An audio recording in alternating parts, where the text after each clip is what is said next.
Now we have to study about classification of account.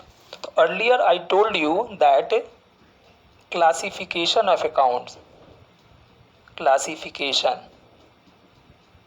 of accounts. I would have told you earlier that there is two types. One is personal and another is impersonal.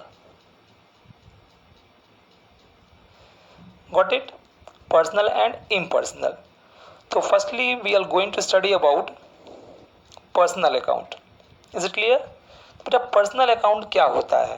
तो बेटा personal account किसी भी individual person या firm या company या कोई भी artificial personal account को हम बोलते हैं पर्सनल अकाउंट. तो बेटा पर्सनल अकाउंट भी होते हैं तीन टाइप के. तो पहला हमारा यहाँ पे है नेचुरल पर्सन,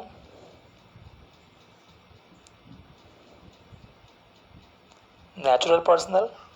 बेटा नेचुरल पर्सनल में क्या होता है कि name of any person, name of any person. ठीक बेटा. फिर दूसरा बेटा हमारा आता है आर्टिफिशियल, आर्टिफिशियल पर्सनल. बेटा आर्टिफिशियल पर्सनल में क्या होता है कि आर्टिफिशियल होता है प्राकृतिक, जिसको हमने नेचुरल होता है प्राकृतिक हमारा, और ये आर्टिफिशियल होता है मैन मेड, जिसको हमने बनाया है. मीन्स बेटा name of any company, name of any company, institution, like बेटा नेचुरल पर्सन का एग्जांपल है Ram, Shyam, Mohan, Sita, Gita and so on, जो कि गॉड मेड है, नेचुरल है. दूसरा बेटा होता है आर्टिफिशियल पर्सन, मतलब कि जिसमें हमने जिसको बनाया है, means companies Tata, Reliance, Docomo, SBI bank, HDFC bank. Means name of any company or any institution of firm Gupta traders, Mrs Ram and brothers, Vadilal, Siyaram and so on. And बेटा नेक्स्ट और third is our representative account, representative, representative personal account. बेटा इसमें जो होता है उसमें होते हैं चार पार्ट, जिसको हम बोलते हैं पहला outstanding, outstanding, outstanding any expenses such as salary, wages and so on. बेटा दूसरा होता है हमारा प्रीपेड, प्रीपेड, प्रीपेड एक्सपेंस, कोई भी एक्सपेंस जो हमने पहले से ही दे दिया है बिफोर ड्यू डेट. ओके. तो बेटा आउटस्टैंडिंग क्या है? जैसे ये साल बीत गया है और इसका किराया था 10,000, हमने 8,000 दे दिया है, 2,000 देना अभी बाकी है, मतलब आउटस्टैंडिंग. प्रीपेड क्या होता है बेटा? जैसे किराया 10,000 है तो हमने दे दिया 15,000, 10,000 इस साल का और 5,000 नेक्स्ट ईयर का, अभी से ही दे दिया मैंने, वो होता है प्रीपेड. Got it? अब बेटा सी हमारा होता है एक्रूड इनकम. मतलब बेटा कोई भी काम ऐसा है जो हमने कर दिया, उसका पैसा हमें जो मिलना अभी बाकी है, वो होता है हमारा एक्रूड इनकम. जैसे कि हम बुक के राइटर हैं, हम बुक लिखते हैं, हमको एक बुक लिखने का मिलता है 50,000 रुपये. तो हमने बुक लिख करके दे दिया है किसी को, हमें 30,000 मिल गया है, लेकिन अभी 20,000 हमें नहीं मिला है. तो वो 20,000 जो है हमारा वो एक्रूड इनकम है, मतलब वर्क तो पूरा हो गया, डन हो गया, बट उसका इनकम हमको मिलना अभी बाकी है. और बेटा यही लास्ट और डी होता है हमारा एडवांस. एडवांस इनकम में क्या होता है बेटा? फिर वही चीज़, जैसे हम बुक लिखते हैं तो हमको मिलता है पैसा, तो वो हमारी इनकम होती है. तो बुक लिखने का होता है 50,000 रुपये, और हमने बेटा अभी तक बुक लिख के दिया नहीं है, लेकिन हमको 20,000 रुपये उसने दे दिया है कि ठीक है सर आप बुक लिख करके हमको दे दीजिएगा. तो उसने 20,000 रुपये हमें दे दिया अभी से ही, तो एडवांस हो गया, क्योंकि काम अभी मैंने किया नहीं, पैसा मुझे मिल चुका है 20,000 अभी से ही, तो मेरे लिए एडवांस है। पर देखिए होता क्या है कि एक्सपेंस के केस में हम आउटस्टैंडिंग और प्रीपेड को यूज़ करते हैं, और इनकम के सेंस में हम एक्रूड और एडवांस को वर्ड का यूज़ करते हैं। ठीक है, थोड़ा बाकी ये भी है, बाकी ये भी है, ये भी पहले पहले पे कर चुके हैं और ये पहले मिल चुका है, तो दोनों पहले है। लेकिन एक्सपेंस के लिए हम प्रीपेड करते हैं यूज़, और इनकम के लिए हम एडवांस का यूज़ करते हैं। वैसे एक्सपेंस हमें देना बाकी है, वैसे हमें इनकम मिलना बाकी है, तो बाकी दोनों है बेटा। एक्सपेंस के लिए आउटस्टैंडिंग वर्ड का यूज़ करते हैं और इनकम के लिए एक्रूड का यूज़ करते हैं। मतलब बेटा वैसे होता क्या है कि कोई भी एक्सपेंस जो होती है या कोई भी इनकम होती है वो हमारी होती है नॉमिनल अकाउंट, लेकिन जब इसके आगे आउटस्टैंडिंग या इसके बाद आउटस्टैंडिंग लग जाता है, जैसे सैलरी है, वेजेस है, वो पर्सनल नहीं होता, वो तो होता है नॉमिनल अकाउंट, यानी इम्पर्सनल का पार्ट होता है। लेकिन अगर कभी भी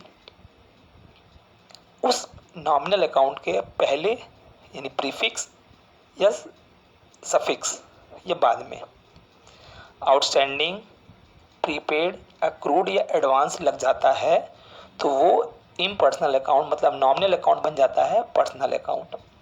क्योंकि बेटा यह कोई एक इंसान होगा जिसे हमें देना बाकी है किराया, या हमें देना बाकी है वेजेस, रामलाल, श्यामलाल, हरी, कोई भी वैसे किसी से लेना बाकी है या किसको हमने एडवांस दे रखा है, वो कोई पर्सनल एक व्यक्ति होगा, कोई इंसान होगा कोई, इसलिए वो जाता है हमारा पर्सनल अकाउंट में। तो बेटा इतनी चीज़ें हमारी आती हैं पर्सनल अकाउंट में। Got it. अब बेटा हम पढ़ेंगे कि इसका रूल क्या होता है। ठीक है बेटा, तो बेटा रूल ये होता है इसका, डेबिट द रिसीवर। ठीक है बेटा, डेबिट द रिसीवर, और क्रेडिट जो होता है वो होता है हमारा गिवर। क्योंकि बेटा देखो कोई भी इंसान क्या होगा, या तो वो कुछ चीज़ लेगा या वो कोई चीज़ देगा। जैसे पैसा ले रहा है या पैसा दे रहा है, सामान तुमने बेचा तो सामान वो ले रहा है, हमने सामान खरीदा तो वो हमको सामान दे रहा है, लाइक दिस। तो इंसान के लिए रिसीव और गिव का ही यूज़ होता है। तो बेटा debit the receiver, credit the giver, ये होता है यहाँ पे। ठीक है, और मैं आपको बता दूँ कैसे होता है। जैसे आपने देखा यहाँ पे कि हमने पैसा दिया राम को, तो मेरा पैसा चला गया, कहाँ गया, राम के पास गया, तो राम हो गया रिसीवर पैसे का, और मेरा कैश जो है वो चला गया, तो राम्स अकाउंट डेबिट या राम डेबिट टू कैश हुआ, दो अकाउंट का सर डबल अकाउंट सिस्टम हुआ, राइट। वैसे बेटा अगर पैसा हमको मिला है रवि से, तो पैसा हमको मिला किससे मिला, रवि से मिला, तो रवि कौन है, गिवर है, रवि गिवर है, तो रवि हो गया क्रेडिट। पैसा हमको मिला, कैश बढ़ गया मेरा कैश, तो cash account debit to Ravi हो गया यहाँ पे। Got it. ये बेटा चीज़ें होती हैं, और ये इसका हमारा रूल हो गया। बट अब हम पढ़ेंगे यहाँ पे इम्पर्सनल अकाउंट। Got it. हम पढ़ेंगे इम्पर्सनल अकाउंट। तो मैंने आपको पहले बताया बेटा कि इम्पर्सनल के भी होते हैं दो पार्ट। गॉट इट ना बेटा। पर्सनल हमने पढ़ लिया क्या होता है पर्सनल, अब हम पढ़ेंगे इम्पर्सनल। तो इम्पर्सनल के भी दो होते हैं, एक होता है बेटा रियल, एक होता है नॉमिनल। Got it. तो बेटा अब हम जानेंगे कि रियल में क्या होता है। Is it clear to everyone? ना बेटा, तो रियल में अकाउंट और all those account whose value can be measured in the terms of money and which are the property of the business. Means वो सारी चीज़ें जिसको हम पैसे के टर्म्स में लिख सकते हैं, और जो भी हमारे बिजनेस की प्रॉपर्टी होती है उसको हम बोलते हैं रियल अकाउंट। जैसे कि cash account, furniture account, machinery account, building account, goodwill account. Got it. बेटा रियल में क्या हो गया, मीन्स ऑल एसेट्स। तो बेटा एसेट्स भी होते हैं दो प्रकार के, एक होते हैं टेंजिबल, एक होते हैं बेटा इनटेंजिबल। Got it. एक होता है टेंजिबल, एक होता है इनटेंजिबल। तो बेटा टेंजिबल वो होता है जिसको हम छू सकते हैं, महसूस कर सकते हैं, देखते हैं उसको, जैसे फर्नीचर है, बिल्डिंग है, स्टॉक है, इस सारी चीज़ों को। और इनटेंजिबल होता है जिसको हम छू नहीं सकते, मतलब गुडविल, गुडविल होता है good name and fame, reputation. Siyaram, Reliance, Tata का नाम है बेटा, तो उनकी गुडविल है, वो होती है, उसकी वैल्यू भी होती है, उसका फ़ायदा मिलता है उन लोगों को, लेकिन उसको हम छू नहीं सकते हैं। It means intangible. जैसे बेटा आप देखोगे कंप्यूटर, तो कंप्यूटर बेटा आपका टेंजिबल है, कंप्यूटर आपका टेंजिबल एसेट्स है, ठीक है, लेकिन कंप्यूटर बेटा चलता है सॉफ्टवेयर से, बिना सॉफ्टवेयर के कंप्यूटर नहीं चलता। तो सॉफ्टवेयर की वैल्यू होती ही नहीं होती, महंगे महंगे होते हैं, लेकिन वो हमें दिखाई नहीं देता, उसको हम छू सकते हैं, तो वो हमारा हो गया इनटेंजिबल। वैसे कॉपीराइट, ट्रेडमार्क, पेटेंट्स, ये सारे हमारे इनटेंजिबल एसेट्स होते हैं। और टेंजिबल हमारा होता है फर्नीचर है, बिल्डिंग है, मशीनरी है, प्लांट है, इक्विपमेंट्स है एंड सो ऑन। ठीक है बेटा, तो बेटा अब ये चीज़ें क्या होंगी, ये चीज़ें या तो कंपनी में आएंगी या तो कंपनी से चली जाएंगी। जैसे हमने एक मशीन खरीदा तो मशीन कंपनी में आ गई, और एक पुरानी मशीन हमने बेच दिया तो मशीन चली गई कंपनी से।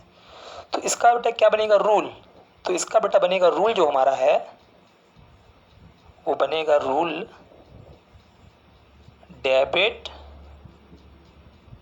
व्हाट कम्स इन और credit what goes out.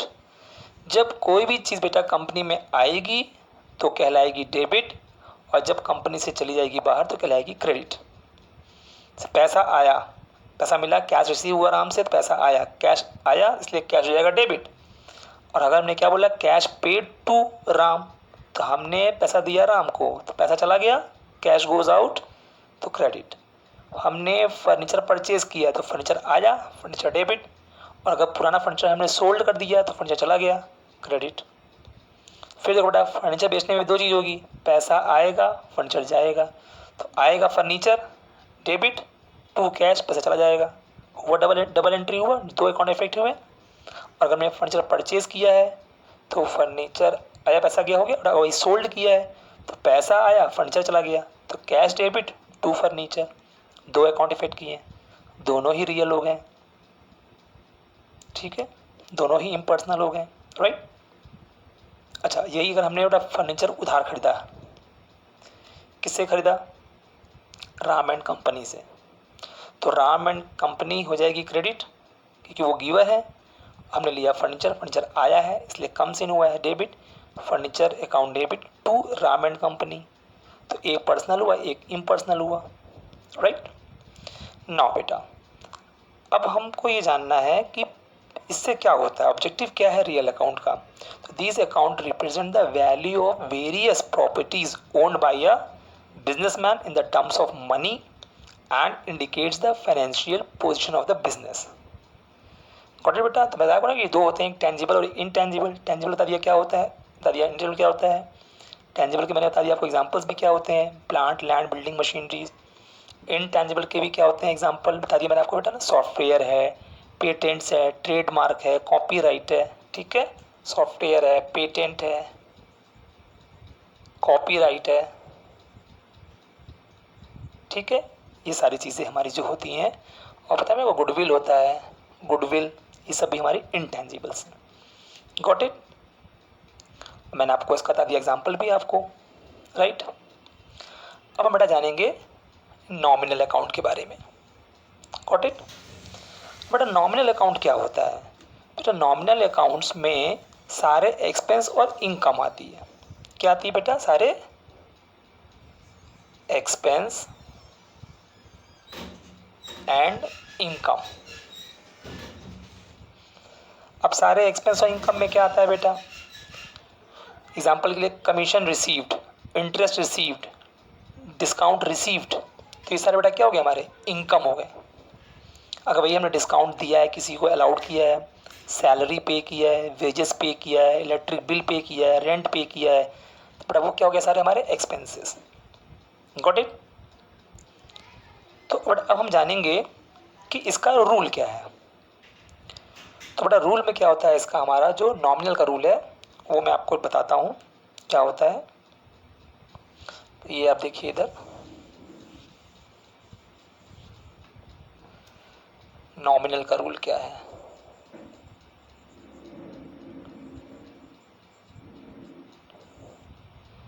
Debit all losses and expenses, credit CR dot credit DR dot debit, credit all income and gains। तो बेटा लॉसेस एक्सपेंस क्या होता है आपको लेसन नंबर 2 में बेसिक अकाउंटिंग टर्म्स में बताया गया है, ठीक है। और इनकम एंड गेन क्या होता है बताया गया है। तो जो भी नुकसान होता है आपको वो होता है डेबिट, जैसे सैलरी पे किया आपने, वेजेस पे किया आपने, इलेक्ट्रिक बिल पे किया आपने, कमीशन पे किया आपने, तो ये सारे एक्सपेंस बेटा है, इसलिए हो जाता है डेबिट। तो क्या पे करोगे आप सैलरी में, क्या पे करोगे? कैश पे करोगे, सैलरी एक्सपेंस है, सैलरी हो गया डेबिट और पैसा गया टू कैश। गॉट इट बेटे? तो salary account debit to cash. वैसे ही अगर हमको डिस्काउंट मिल रहा है तो डिस्काउंट मिल रहा है तो डिस्काउंट में क्या मिलेगा? पैसा, कैश, या मिलेगा कमीशन में? क्या मिलेगा? कमीशन मिलेगा तो कैश मिलेगा। तो कैश आ रहा है तो cash account debit to commission, क्योंकि यहाँ पे कमीशन फायदा हो गया, फायदा होगा तो पैसा मिलेगा। इज इट क्लियर और नॉट? तो ये हो गया।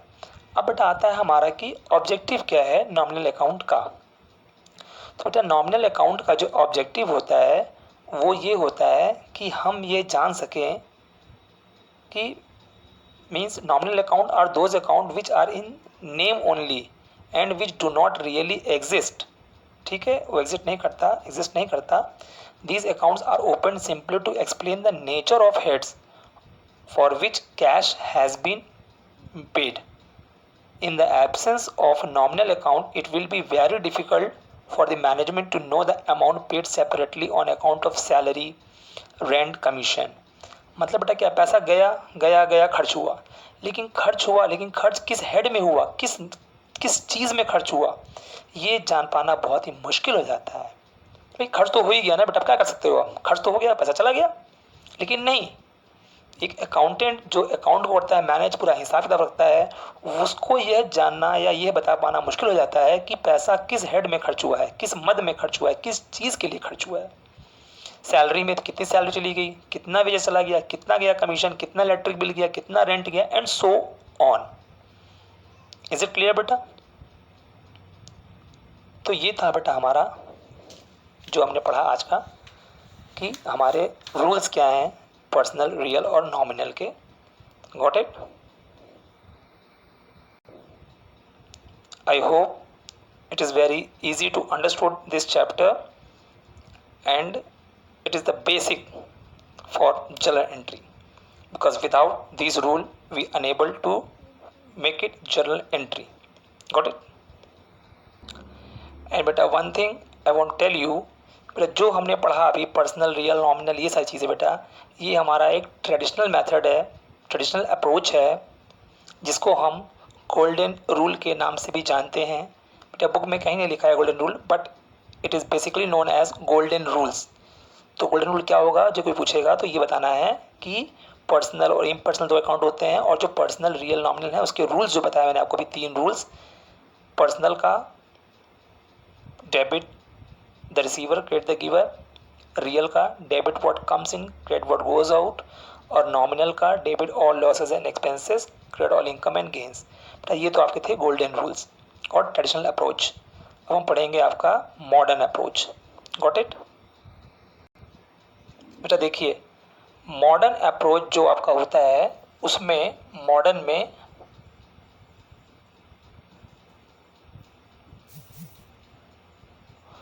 ठीक है बेटा, मॉडर्न अप्रोच जो होता है आपका, मॉडर्न अप्रोच के लिए क्या करना है हमको, यहाँ बनाएंगे बेटा 5। एक बनाएंगे एसेट्स, एक बनाएंगे बेटा लायबिलिटीज, नेक्स्ट है कैपिटल, एक बनाएंगे बेटा रेवेन्यू, एक होगा हमारा expenses. Got it everybody? Now बेटा इसका रूल क्या चलेगा, देखिए ध्यान से बेटा। एसेट्स में क्या होता है, एसेट जब बढ़ेगा तो डेबिट, घटेगा मतलब क्रेडिट। Got it?